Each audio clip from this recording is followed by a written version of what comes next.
नमस्कार दोस्तों, सुभाष की बात में आपका स्वागत है। बाबा रामदेव ये नाम सब जानते हैं। योग की जब बात आती है तो बाबा रामदेव का नाम आता है। उनका अनुलोम विलोम जो है और बहुत सारी योग की जो उनकी क्रियाएं हैं, लोग उनको देखते हैं, वो सांसों को अंदर बाहर करते हैं और देश भर में और पूरी दुनिया में योग के लिए बाबा रामदेव का नाम जाना जाता है। वैसे हम जानते हैं कि जो योग है वो बहुत पुरानी विद्या है, पर बाबा रामदेव ने उसको लोकप्रिय बनाया और योग को उन्होंने बहुत लोगों तक पहुंचाया। पर योग करते करते वो कहीं धंधे की तरफ चले गए। सुप्रसिद्ध व्यंगकार हरिशंकर परसाई ने बहुत पहले लिखा था कि जब धर्म को धंधे से जोड़ लें तो उसको योग कहते हैं।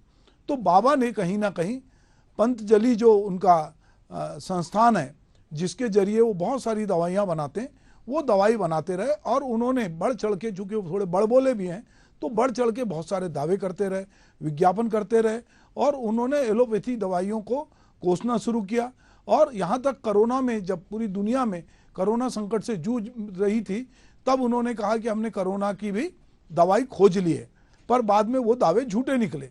तो लगातार जो है वो अपने विज्ञापन के जरिए लोगों को आकर्षित कर रहे थे।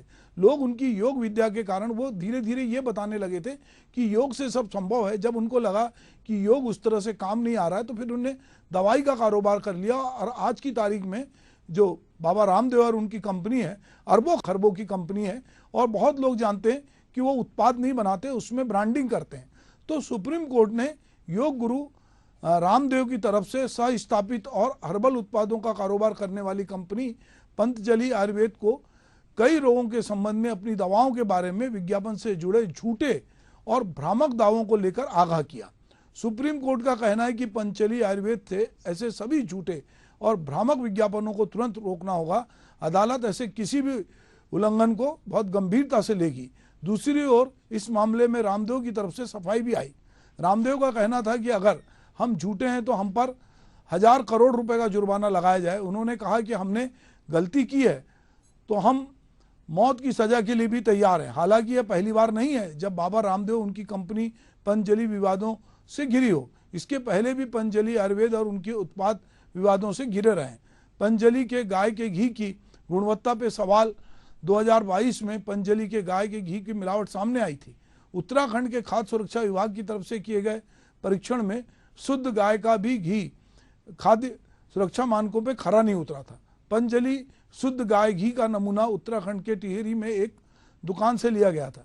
इसे एक राज्य प्रयोगशाला में भेजा गया जहां इसे मिलावटी और संभावित रूप से स्वास्थ्य के लिए हानिकारक पाया गया। आरोपों पर प्रतिक्रिया देते हुए बाबा रामदेव ने इस परीक्षण को उनकी कंपनी और पंतजलि के देसी घी को बदनाम करने की साजिश बताया था। इसके अलावा पंतजलि के नूडल्स को लेकर भी विवाद हुआ था।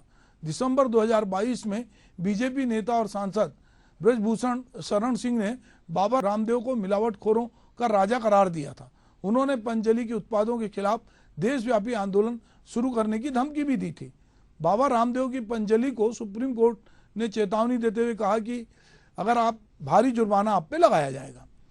साल 2022 में 5 दवाओं पर रोक लगी थी। उत्तराखंड के आयुर्वेदिक और यूनानी सेवाओं के अधिकारियों ने पंतजलि की दिव्य फार्मेसी को नवंबर 2022 को 5 दवाओं के उत्पादन रोकने और मीडिया में विज्ञापन हटाने के लिए कहा था। स्टेट अथॉरिटी पंतजलि ग्रुप की दवाओं को बीपी ग्रिड, मधुग्रिड, बायोग्रिड, लिमोडोन और आईग्रिड गोल्ड के उत्पादन पर प्रतिबंध लगा दिया था। इन दवाओं को इन बीमारियों के इलाज के रूप में आक्रामक रूप से प्रचारित किया जा रहा था। बाद में कंपनी दिव्य फार्मेसी की तरफ से संशोधित फार्मूलेशन की जानकारी दी गई। इसके बाद फिर से इन दवाओं के उत्पादन को हरी झंडी दी गई। पंतजलि झूठा प्रोपेगेंडा नहीं कर रही है। स्वार्थी किस्म के लोग दुष्प्रचार करके बाबा रामदेव को जो है वो घसीटते हैं, ऐसा इनका कहना था। कोरोनिल दवा को लेकर भी विवाद हुआ था, जबकि 2021 में पंतजलि की तरफ से हरिद्वार के दिव्य प्रकाशन पंतजलि अनुसंधान संस्थान में विकसित कोरोनिल टेबलेट को लॉन्च किया गया था। पंतजलि की तरफ से ये दावा किया गया था कि यह 7 दिनों में कोविड जो 19 है उसको ठीक करती है। वहीं इंडियन मेडिकल एसोसिएशन की तरफ से भी इस पर कड़ी आपत्ति जताई गई थी। पंतजलि आयुर्वेद की तरफ से उस समय दावा किया गया था कि यह टेबलेट को आयुष मंत्रालय के WHO की ओर से प्रमाण योजना के अनुसार कोविड के इलाज के लिए मददगार के रूप में प्रमाणित किया जा चुका है। विवाद बढ़ने के बाद इस मामले में पतंजलि को सफाई देनी पड़ी थी। इसमें भी कहा गया था कि प्रमाणन केंद्र की तरफ से WHO किसी भी दवा को स्वीकृत या अस्वीकृत नहीं करता। तो लगातार हम ये देख रहे हैं कि जो बाबा रामदेव हैं वो अपने धंधे को तो बढ़ाते जा रहे हैं, और चूंकि वो कहीं ना कहीं राजनेताओं से जुड़े हैं, सत्तारूढ़ पार्टी के बहुत नज़दीक हैं, तो वो उनकी जो द्वारा जो किया जाता है, और लोगों को लगता है कि ये जो योग है, ये हमारी प्राचीन विद्या या आयुर्वेद है, ये हमारे पास बहुत सारे लोगों का उसमें कहीं ना कहीं विश्वास है। इस विश्वास को लेकर बाबा रामदेव ने जो अपना करोड़ों अरबों का कारोबार बढ़ाया है, और जिसमें उनके साथ वो जो उनकी कंपनी के CEO हैं बालकृष्ण, वो भी शामिल हैं। बालकृष्ण की फर्जी डिग्री को लेकर कांग्रेस के नेता दिग्विजय सिंह ने एक बड़ा हमला बोला था, और बाद में लेने के देने इनको पड़े थे, क्योंकि वो डिग्री के बारे में भी ये बता नहीं पाए थे। तो ये जो आयुर्वेद विभाग की सख्ती के बाद इस दवा को, जो कि कोरोना के समय बताई गई थी, इम्यूनिटी बूस्टर बताकर बेचे जाने लगा था।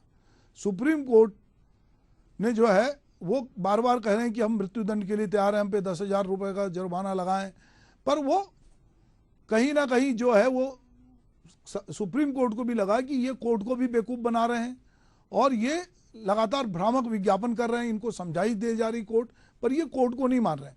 तो कोर्ट को कहना पड़ा कि हम आपको ऐसे नहीं छोड़ेंगे, और हम आपके खिलाफ जो है वो कार्रवाई करेंगे।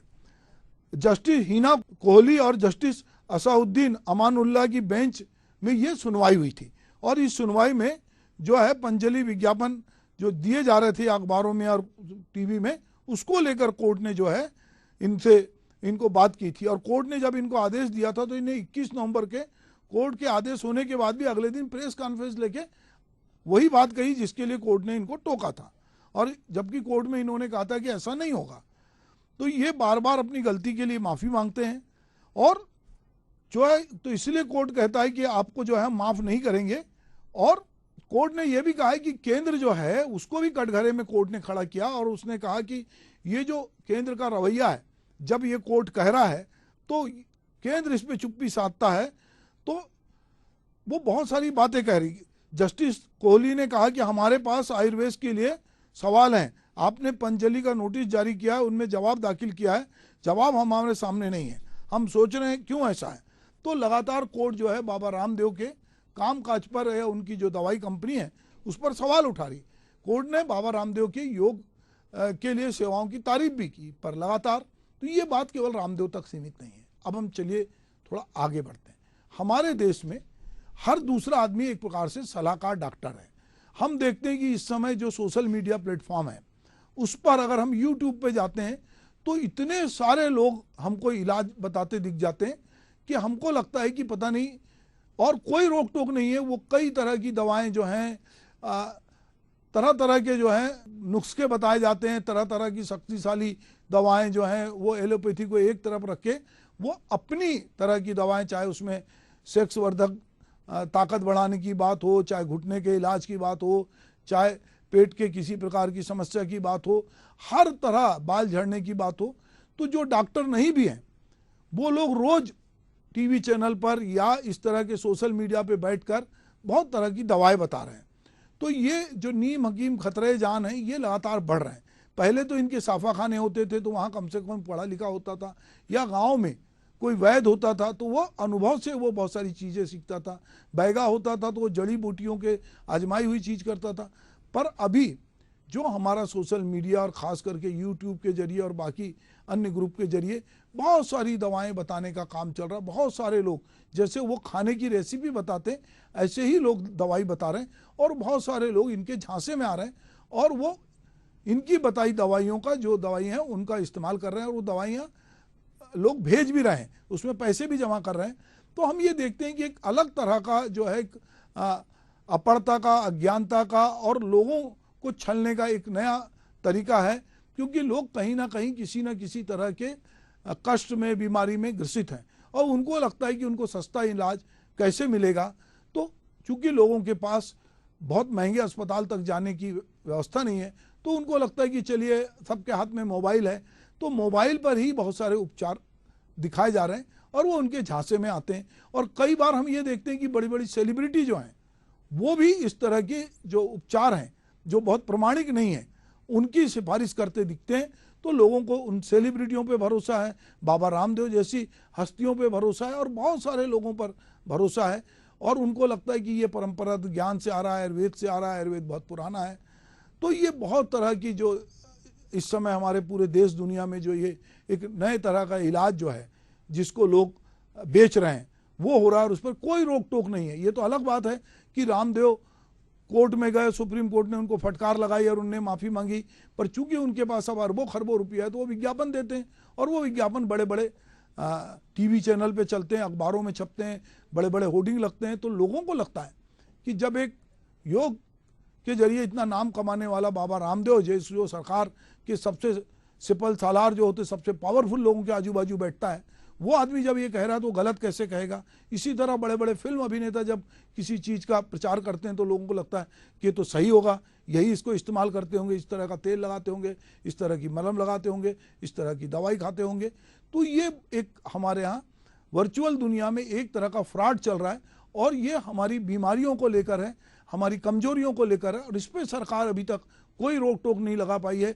राजनीतिक बयान होता है तो उस पर तुरंत जो है कहीं ना कहीं प्रतिबंध की बात होती है, उस पर रिएक्शन होता है, पर ये जो लोगों के स्वास्थ्य के साथ खिलवाड़ हो रहा है इस पर कहीं कोई रोक टोक नहीं है। सुप्रीम कोर्ट ने बाबा रामदेव को जिस तरह की फटकार लगाई है, सुप्रीम कोर्ट को इस मामले में भी एक संज्ञान लेना चाहिए और सो मोटो जो है ये संज्ञान लेकर इस तरह के जो लोग भ्रम फैला रहे हैं, जो तरह तरह से लोगों को भ्रमित कर रहे हैं और उनके जो इलाज से बहुत सारे लोगों को कई तरह के कॉम्प्लिकेशंस हो रहे हैं, इस पर ध्यान देने की जरूरत है। हम एक बार फिर सुप्रीम कोर्ट को इस बात के लिए साधुवाद देंगे कि उन्होंने रामदेव जैसे और बालकृष्ण जैसे जो पतंजलि आयुर्वेद को चला रहे हैं और करोड़ों रुपए का कारोबार फैला रहे हैं और एक झूठ का कारोबार कर रहे थे, उनको लताड़ लगाई है। इससे बहुत सारे लोगों को सबक मिलेगी। नमस्कार।